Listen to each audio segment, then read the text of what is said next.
A partir de este momento comienza la parte editorial de Platica con Ángel, correspondiente esta plática al 21 de agosto del año 2026.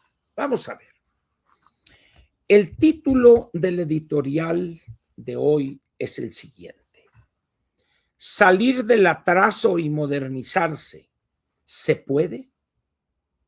Salir del atraso y modernizarse, estamos hablando del país entero, su economía, su política, su educación, su infraestructura, sus servicios de salud públicos, por supuesto. Ahí abarca salir del atraso y modernizarse. ¿Se puede? Y la respuesta es sí se puede. Es más, agregaría, se debe hacer. Y para probar esto, para responder a esta pregunta, traigo un ejemplo que quizá muchos de ustedes hayan olvidado ya que ese país existe. Antes de eso, voy a citar un ejemplo muy conocido. Cuando los comunistas en China toman el poder en 1949, el 1 de octubre, en la tribuna de la plaza de Tiananmen, allá en Pekín, o como dicen los que no tienen idea de por qué se dice Beijing, que es el alfabeto, ¿cómo se puede decir? De la pronunciación, pero es Pekín para nosotros. Pekín, ahí se proclama el surgimiento o la existencia de la República Popular China. Lee un discurso el presidente Mao Zedong y empieza la construcción del socialismo. En aquel entonces, 1949, con un Stalin fuerte todavía en la Unión Soviética, con un campo socialista controlado con mano de hierro por el Stalin, Europa Oriental, 6 países donde con los tanques del Ejército Rojo se había implantado el socialismo a querer y no, ¿verdad? Muy bien. Entonces empiezan cosas como esta. Primero, la expropiación de las empresas, de los medios de producción, como es el viejo cliché del materialismo histórico, los medios de producción. Luego se colectiviza lo que es el área agropecuaria, se crean las comunas populares, una especie de ejido, pero con visión china. Y luego de ahí hubo otra gran tontería del presidente Mao, que fue el gran salto adelante, la industrialización de China, una barbaridad de locura, ¿sí? Que todos los campesinos y las casas tenían que fundir, entregar sus sartenes, sus ollas, lo que fuera, para fundirlos y utilizar ese acero o ese metal fundido para construir. Es un fracaso rotundo eso. Lo único que sucedió es que la gente se quedó sin ollas para cocinar. Y empezó una situación crítica dentro de China, una división grande dentro del Partido Comunista de China. Por un lado, los revisionistas con Liu Shaoxi a la cabeza, y el presidente Mao y su esposa y unos radicales de Shanghái, la banda de los 4, empezó. Muy bien. Y entonces desarrolló él algo que se llamó una política que se abran 100 flores y compitan entre sí, y al final solamente quedará la rosa roja del Partido Comunista. Bueno, hubo muchos intelectuales ingenuos que se acogieron a ese llamado de Mao Zedong y empezaron y salieron y criticaron al partido y tomaban nota, fulano, Chin Chun Chan, Yan Chun Chun y Chap Sui, y vámonos. Bueno, ya terminamos, ya salieron todas las ruedas a meterlos al bote a todos estos y órale. Y ahí empieza un periodo de crisis estructural de ese nuevo país, al grado tal de que cuando el presidente Mao muere en 1976, el país estaba en una situación desastrosa, desastrosa, o sea, de estar en peligro la viabilidad misma del Estado de la República Popular China. Y ahí la pugna estaba a todo lo que daba. La banda de los cuatro, con Shang Qing, la esposa, la viuda del presidente Mao, y los moderados encabezados por Zhou Enlai, y andaba un chapito por ahí, movido el chapito. Alguien que decía no daba un cacahuate por él. 4 años después, en 1980, ese chapito se hace del control total del Partido Comunista de China, preside la comisión militar y a marcharle por la derecha, señores. Y vámonos. Ahí comienza el principio de un proceso de modernización profunda de un país que en ese momento tenía 800 millones de habitantes. 800 millones de habitantes. Y empieza, para ese entonces Deng Xiaoping ya tenía muy claro la magnitud del desastre y lo que había que hacer. Y planteó algo muy sencillo. No importa el color del gato, con tal que case ratones. Y empieza a caminar China por un camino completamente diferente. La construcción de una economía de mercado, pero manteniendo un control político autoritario, férreo. Pero vamos, señores, los objetivos son estos. Ya hay una frase que decía así: construir el socialismo con las características o con algo así que era una economía donde se iba a priorizar la cantidad, luego la calidad y luego que era, no me acuerdo si el costo, y luego la economía. Es decir, no importaba producir, porque había que producir mucho, porque China era muy pobre, pero había que producirlo sin ver la calidad, mucho. No importaba que fueran medio chafas y que habían que coserlos en la casa, los uniformes, lo que sea, sin ver el costo unitario, porque lo que importaba era producir. Bien, pero eso no resolvió los problemas, evidentemente. Eso lo entendió Deng Xiaoping, que es el gran héroe, vamos a decir, es el líder de ese movimiento transformador. ¿Por qué les doy estos antecedentes y pongo el año de 1980? Porque ese gato se comió a muchos ratones sin importar el color de ese mismo gato. Seguramente ustedes han visto fotos de lo que es China hoy. 40 años después, hace 6 años, en el año 2020, China está irreconocible. Irreconocible. Es una potencia en lo militar, chafaldrada todavía frente a Estados Unidos, pero es una potencia. En economía, ni se diga. En cuestiones científicas, producción, industria ligera, lo que gusten ustedes, ¿verdad? ¿Y por qué pongo eso de 40 años? Porque tal parece que ese período de 4 decenios es lo que se requiere para sacar a un país del atraso, de la, vamos a decir, de la no modernización, de lo antiguo, de su estructura económica, etcétera. Pero en 40 años es suficiente para modificar eso y modernizarlo. Así lo hizo Taiwán, del 49 al 89, así lo hizo Singapur y así lo hizo China. Pero dice, no, pero eso China fue hace mucho, de acuerdo.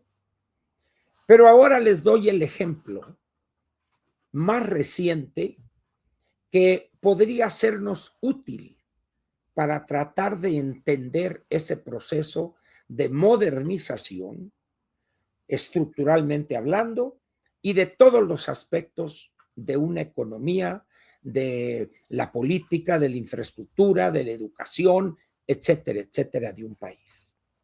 Y hay un ejemplo muy interesante. ¿Le suena a usted la palabra Vietnam? Vietnam hoy es un país que ya no está dividido. Todavía en 1975 era un país donde se hablaba de Vietnam del Norte, que en realidad su nombre oficial era República de Vietnam, pero era la socialista, y el sur, que era Vietnam, decíamos Vietnam del Sur, ¿verdad?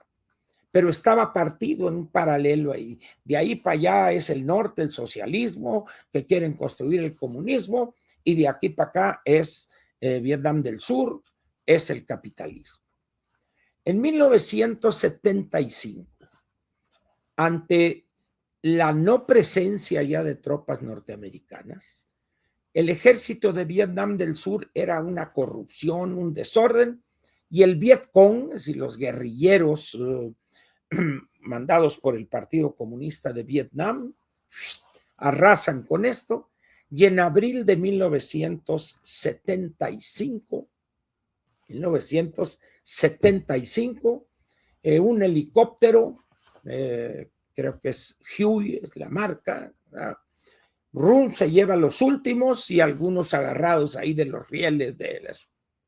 Ahí se acabó esa división, y con la victoria y la entrada de los tanques a Saigón, empieza la construcción del socialismo y la unificación de la patria. Ya no había Vietnam del Norte y Vietnam del Sur. Ya había la República de Vietnam, que es lo que existe a la fecha. 1975. Muy bien. Pero ¿por qué Vietnam estaba dividido y por qué en el norte había socialismo y en el sur capitalismo? Indochina, que era una parte que había adjudicados en aquella época de los viejos imperios, Francia se había apoderado de algo que se llamó Indochina. Pero en 1954, en una batalla histórica de Dien Bien Phu, que llegaron las tropas de Vietnam del Norte, guerrilleros, etcétera, y les dieron una moderiza, vamos a decir, al ejército francés y dijeron: ahí se ven, ahí les dejo el gallo muerto, acábenlo de pelar, lo mío no es esto. Y se fueron, regresaron a Francia, y en ese momento los comunistas les tocó Vietnam del Norte, pero entran los Estados Unidos y dicen hasta ahí, y Vietnam del Sur, y esa es la división, 1954. Pero en 1975, 21 años después, o pongamos 20 años, son derrotados las fuerzas de Vietnam del Sur, y entonces se acaba esa división. Muy bien. Y a construir el socialismo, señores, como empezó China el 49 y Vietnam el 75. Muy bien. A los 10 años, el Partido Comunista dijo: señores, esto no funciona. Esto es un desastre y vamos al precipicio. Hay que cambiar. ¿Y qué hacemos? Entonces alguien dijo: está el modelo chino, economía de mercado.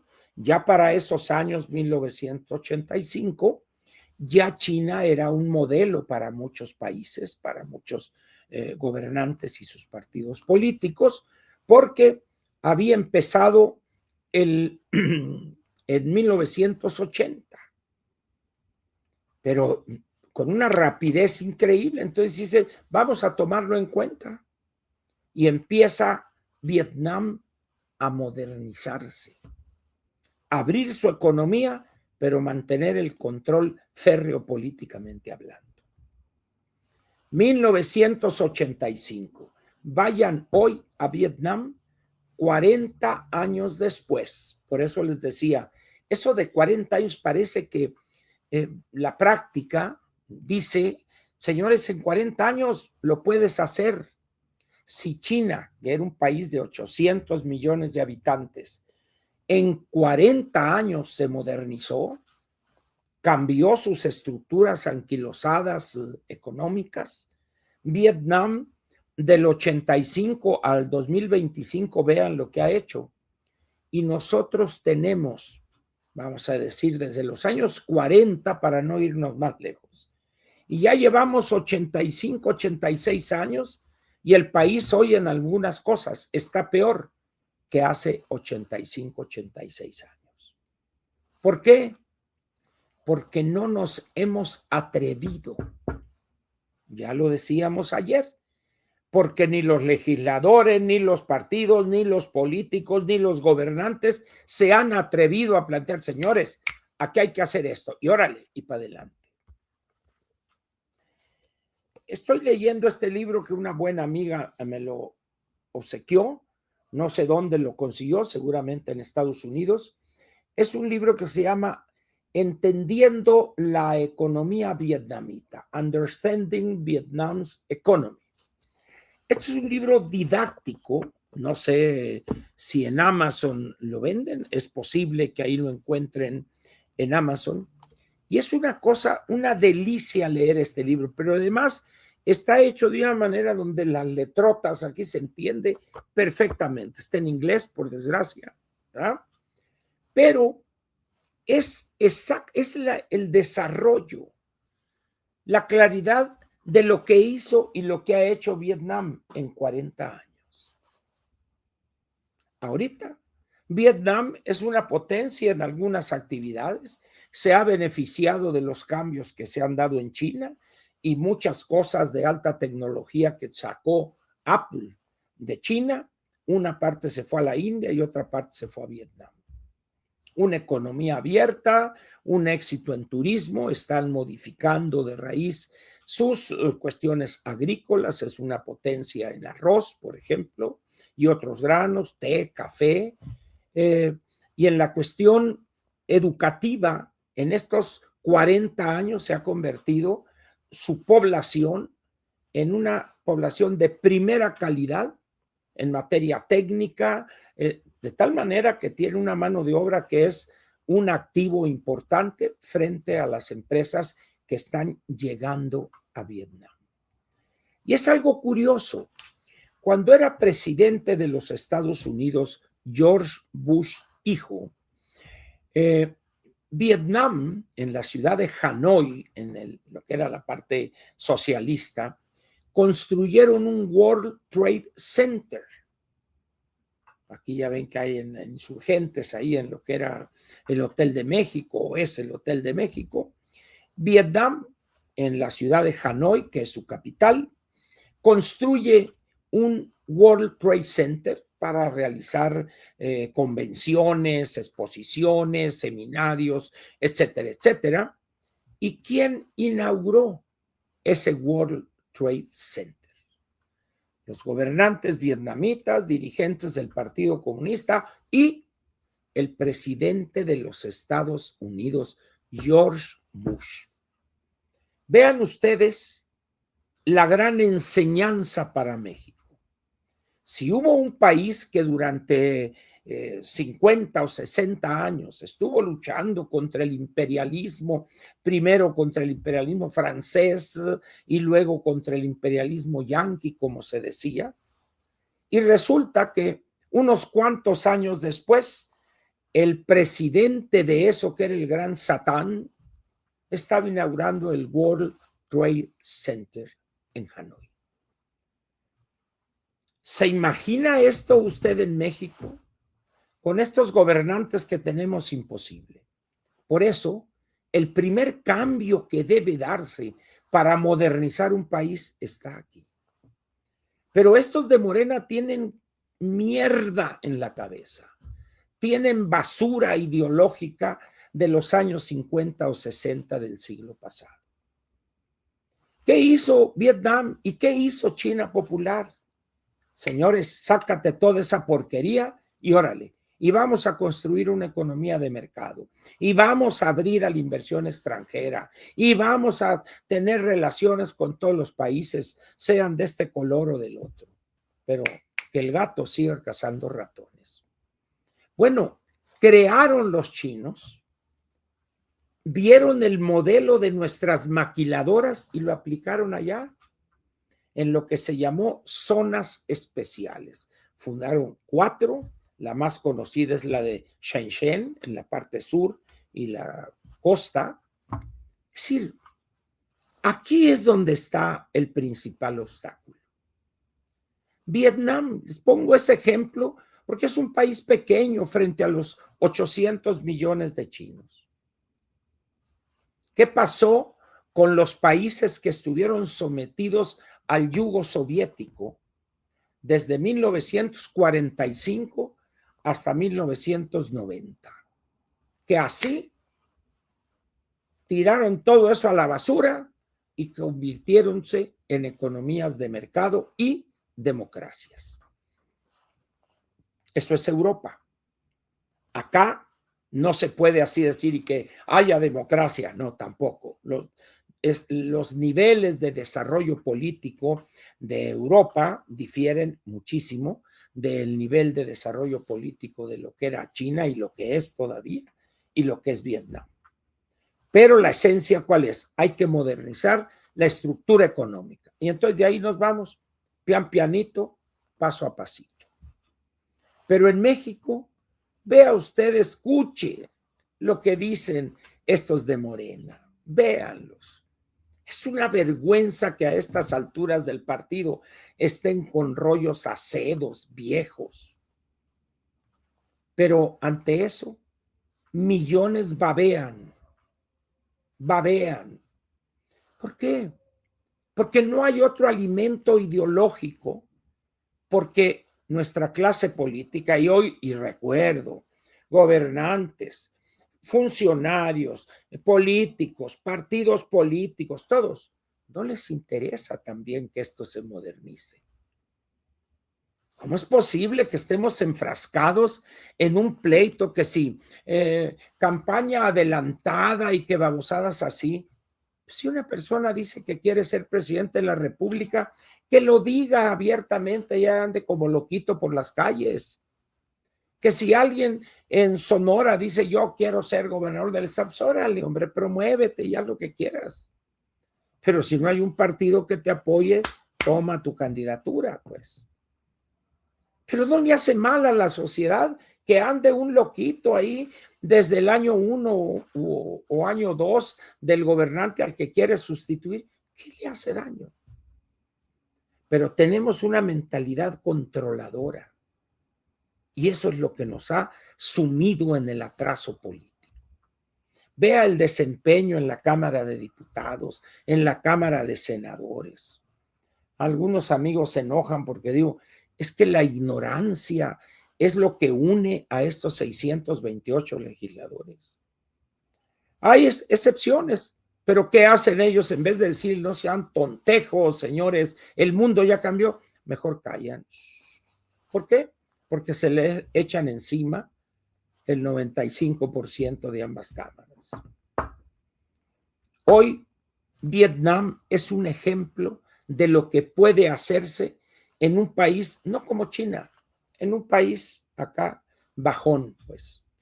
Podrías verificar, por ejemplo, ahí revisar cuántos habitantes tiene Vietnam ahorita, por favor, para que vean ustedes las dimensiones de ese país y vean lo que ha hecho. Entren ustedes ahí en Google, pongan imágenes de la República de Vietnam ahorita y van a encontrar unas maravillas, edificios, carreteras, autopistas, etcétera.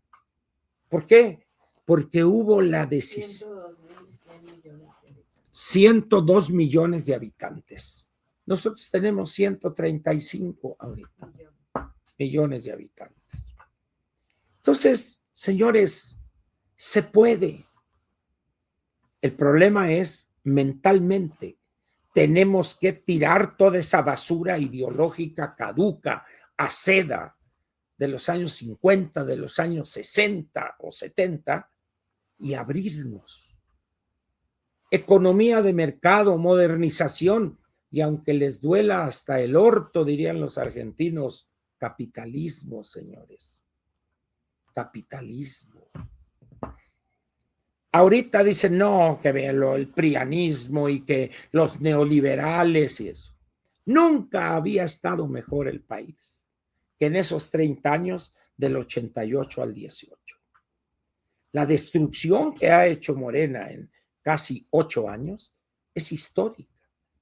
No hay periodo del México desde 1821 donde un grupo haya causado tanto daño, destruido tanta institucionalidad como Morena. Vea usted el ridículo de la Suprema Corte, del Pleno. Dice uno, no puede ser esto. Sí, sí puede ser. Y les voy a decir algo, todavía esto puede ponerse peor y se va a poner peor. Así de sencillo. Vea usted los que están en la ahorita que acá, que quiero hacer, háganle preguntas acá medio capciosas. Perdone usted, señor, ¿qué piensa usted del sistema público de pensiones? ¿Qué piensa de las cuentas individuales?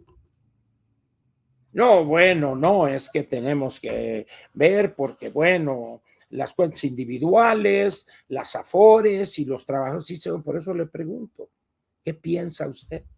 Mire, luego le contesto, señorita, porque voy ahorita a la sesión, pero venga usted mañana y ya le daré una respuesta completa. No tienen la menor idea.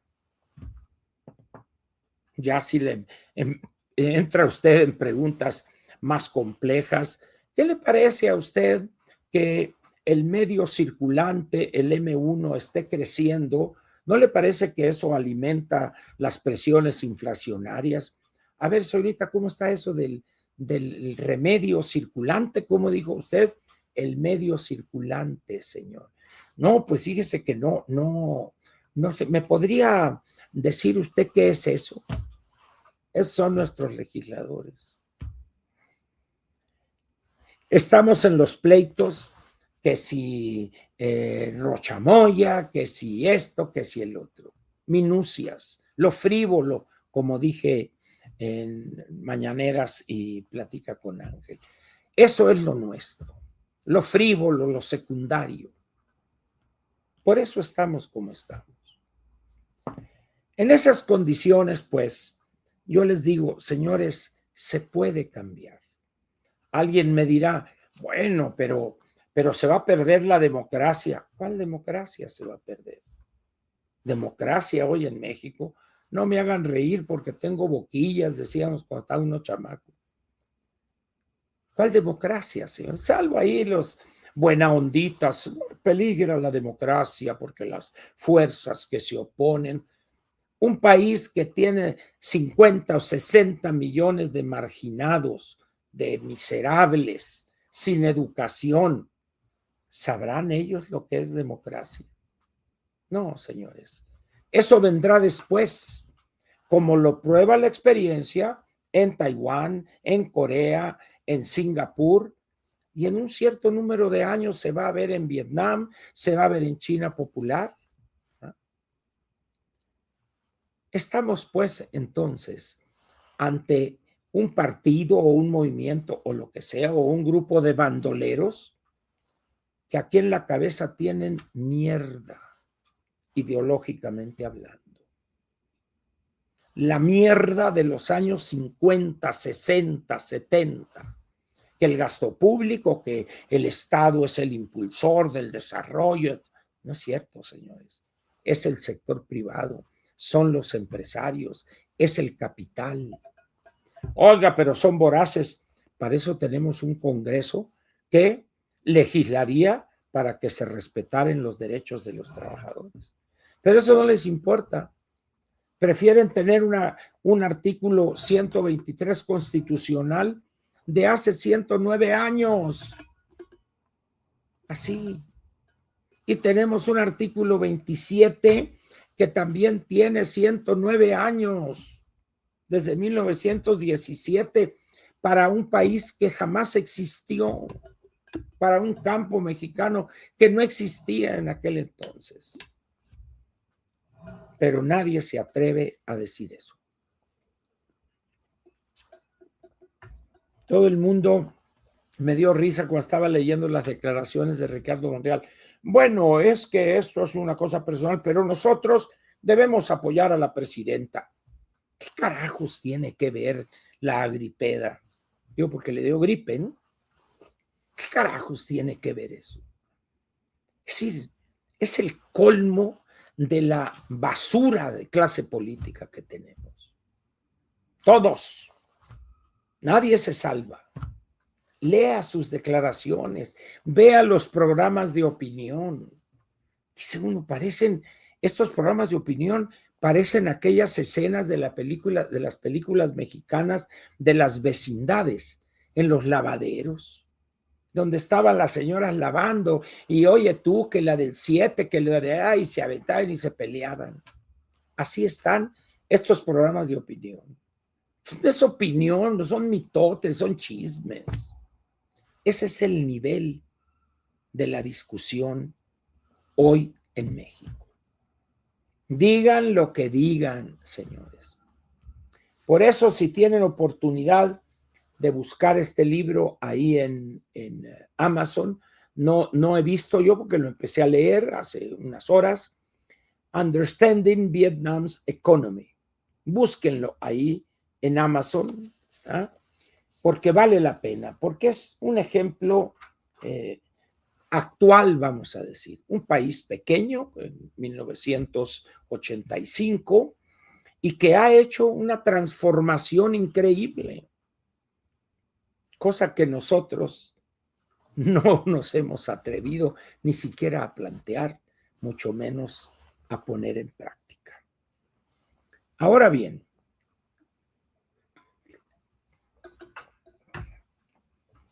para aquellos que tenemos la suerte de estar suscritos a una revista que se llama Foreign Affairs, que se publica bimestralmente en los Estados Unidos. Aquí tengo calientito un artículo del número correspondiente a septiembre-octubre, es decir, va un poquito adelantado del bimestre. Y el artículo se llama El orden abandonado. ¿Qué significa esto? La Segunda Guerra Mundial, cuando termina, se encuentra con una realidad muy interesante. Los Estados Unidos fue la única potencia, bueno, el único país que prácticamente mantuvo sin destrucción su capacidad militar, industrial, etcétera, etcétera. Y se construye alrededor de la fuerza de los Estados Unidos un orden internacional donde estaban las Naciones Unidas, el Banco Mundial, el Fondo Monetario Internacional. Empieza a fortalecerse un grupo de países de Europa Occidental, los países capitalistas de mercado, y empieza a darse un nuevo orden internacional, ya sin la Alemania fascista, ¿verdad? Y por un lado, el mundo socialista con la Unión Soviética a la cabeza, y dos potencias, Estados Unidos y la Unión Soviética. Y ese orden vamos a decir, de igualdad de condiciones, aun cuando no eran iguales, pero dijéramos, era un orden que mantenía la situación bajo control. Y así creció Europa, se reconstruyó, se modernizaron algunos países, etcétera, etcétera. Pero hoy, fíjense ustedes, 80 años después de eso, ese orden ya dio lo que tenía que dar. Ya dio lo que tenía que dar. Pero estamos en la etapa donde lo viejo, como diría Gramsci, lo viejo no acaba de irse, pero lo nuevo no acaba de llegar. Pero ¿cuál es el problema aquí? Que hay gobernantes, hay políticos que actúan como si nada hubiese cambiado. No se dan cuenta que estamos ante la formación de un nuevo orden político, económico, militar. Por eso son los bloques económicos los que juegan un papel, no los países. Nosotros, por razones geográficas, históricas, lo que quieran, estamos en un bloque donde participa Canadá, Estados Unidos y México. Y esta pertenencia que la impulsa la geografía y luego la realidad económico-política, obliga a México a entender que formamos parte de ese bloque frente al resto del mundo. No es un problema de perder soberanía o no. Repito, es un nuevo orden internacional. Pero nuestros gobernantes, que nos apoyamos, los coordinamos, pero no nos subordinamos. ¿Pero quién quiere que te subordines? No entiendes, pues. Estamos, pues, ante una realidad donde nuestros gobernantes están en los años 60 del siglo pasado, en el mejor de los casos. Así, no vamos a poder salir adelante. Mientras el mundo a jalones y estirones intenta sentar las bases de un nuevo orden internacional, nosotros nos refugiamos en las ruinas de ese viejo orden. Si a ustedes les hubiesen dicho hace 10 años, cuando reinaba en El Salvador la Mara Salvatrucha, que 10 años después iba a llegar un presidente a El Salvador, que iba a acabar así con la Mara Salvatrucha y los iba a poner en una super mega cárcel acá grandototota, y el problema se iba a acabar en eso. Hubieran dicho, no, Ángel, no. Digo, ya no te metas esa cochinada, no, quítale las semillas. Pues eso es lo que pasó. Así de sencillo. Entonces, señores, estamos ante una nueva era que va a haber cambios tremendos en todos los campos. Acaba de anunciar la compañía Moderna, esta que fue la que desarrolló, aprovechando esta tecnología del RNA, la vacuna más efectiva contra el COVID, ¿no? Acaba de anunciar la Moderna una vacuna contra una forma de cáncer. Y en ese momento el mercado, los inversionistas dicen, chinga, esto es éxito. Subió casi 2 veces el valor de la acción en un día de esa compañía, la Moderna, no la Moderna, Moderna. Es decir, eso es ahorita. Imagínense lo que habrá dentro de 10, 15 años. Ahorita se dice que el Parkinson es una enfermedad progresiva e incurable. Pero ¿qué tal si en 5, 10, 8, 15 años le encuentran los científicos dónde está el origen? Es que en esta parte del cerebro así asado y todo y esto.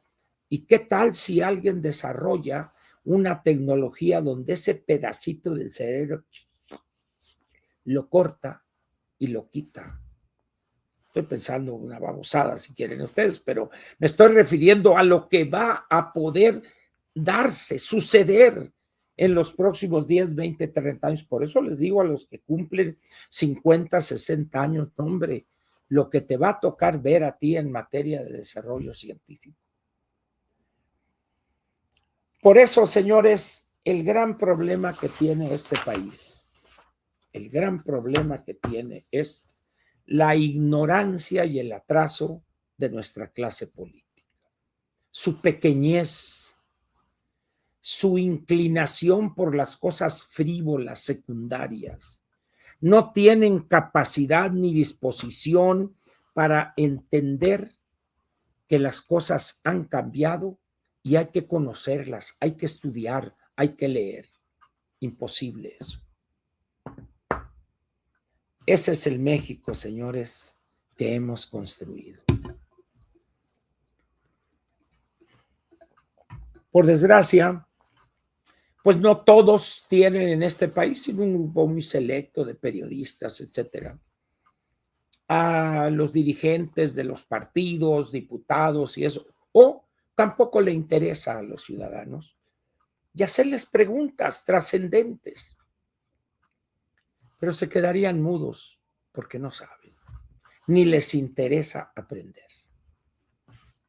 Cuando ustedes ven, por ejemplo, a la gobernadora de Campeche, cuando la ven ustedes ese aspecto que tiene por las cirugías plásticas y todo esto. Dice, Dios mío, ¿dónde tiene la cabeza morena para proponerle a la sociedad, a los ciudadanos campechanos, a este monstruo? Bueno, para que vean. Así están las cosas, señores. Y así está nuestro país. Ahora creo que Netflix ha anunciado una serie, o no sé si sea película o serie, se llama La Captura.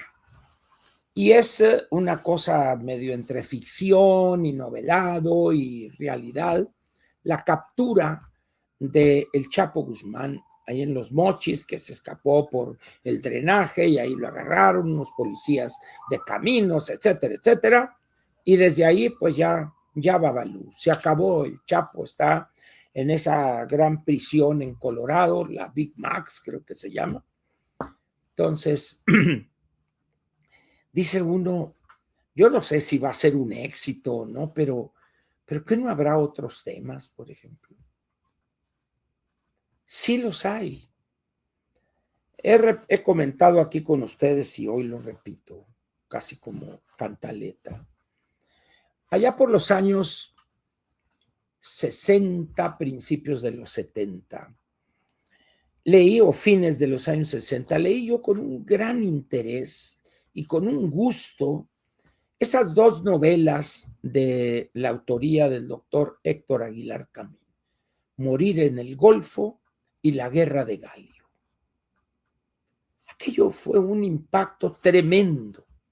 Morir en el Golfo era, por supuesto, era una novela, no era la vida de la quina, pero se mencionaba eso, pues. Y en el caso de La Guerra de Galio, había, pues se decía que era el personaje central, era Fernando Gutiérrez Barrios. Hoy hay material hasta para tirar para arriba, para escribir grandes novelas, no cosa panfletaria, grandes novelas. El tema del narcotráfico, los personajes icónicos del narcotráfico, la relación entre políticos, o sea, las complicidades entre ellos y los mañosos. Hay material hasta va a aventar para arriba. ¿Por qué no escriben nuestras luminarias de eso? Sacatito para el conejo. Como dicen por allá en la tierra, se les hace futi futi. No hay país que se haya modernizado sin valentía, sin decisión, sin firmeza. Y México se caracteriza por lo contrario. Hay cobardía, hay miedo, hay conveniencia, hay corrupción. Vean ustedes los disque empresarios, lamentable. Ese es el país que hemos construido. Señores, pues, ahí les dejo el gallo muerto, acábenlo de pelar. Aquí termina la parte editorial de Platica con Ángel, correspondiente al 21 de agosto del año 2026.